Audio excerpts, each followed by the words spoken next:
ఉన్నటువంటి కేంద్ర సంస్థలలో సోదాలు కేంద్ర సంస్థల పనిచేసే ఉద్యోగుల మీద విచారణ వాటికి అనుమతిస్తూ రాష్ట్ర ప్రభుత్వ ఉద్యోగులని విచారించాలి సిబిఐ అంటే రాష్ట్ర ప్రభుత్వ అనుమతి తీసుకోవాలని పెట్టారు. ఓకే.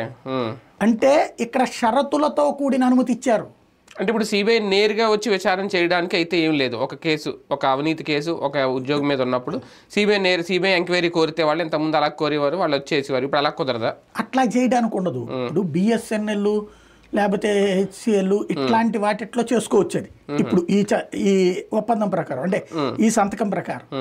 మిగతా ఈ మామూలుగా రాష్ట్ర ప్రభుత్వం మీద కంప్లైంట్ చేసేస్తే గబక్కన వాళ్ళు వచ్చేయరు. సిబిఐ అనేది ఎవడో ఎఫ్ఐఆర్ ఇస్తే పెట్టేయడానికి వీలు కుదరదు. సిబిఐ సిస్టమ్ ఏంటంటే ఎయిదర్ కేంద్ర ప్రభుత్వం దర్యాప్తుకు ఆదేశించాలి లేదా న్యాయస్థానం దర్యాప్తుకు ఆదేశించాలి. ఈవెన్ రాష్ట్ర ప్రభుత్వం ఆదేశిస్తే కూడా సిబిఐ దర్యాప్తు చేయదు. రాష్ట్ర ప్రభుత్వం సిబిఐని రిక్వెస్ట్ చేస్తే సిబిఐ కేంద్ర ప్రభుత్వం నోటీసుకి తీసుకెళ్తే కేంద్ర హోంశాఖ ఓకే చేస్తే మాత్రమే దర్యాప్తు చేయాలి. ఎట్టబడితే అట్ట చేయడానికి వీల్లేదు సిబిఐ. ఇప్పుడు సిబిఐ ఆంధ్రప్రదేశ్లో ఏదన్నా కేసుకు సంబంధించి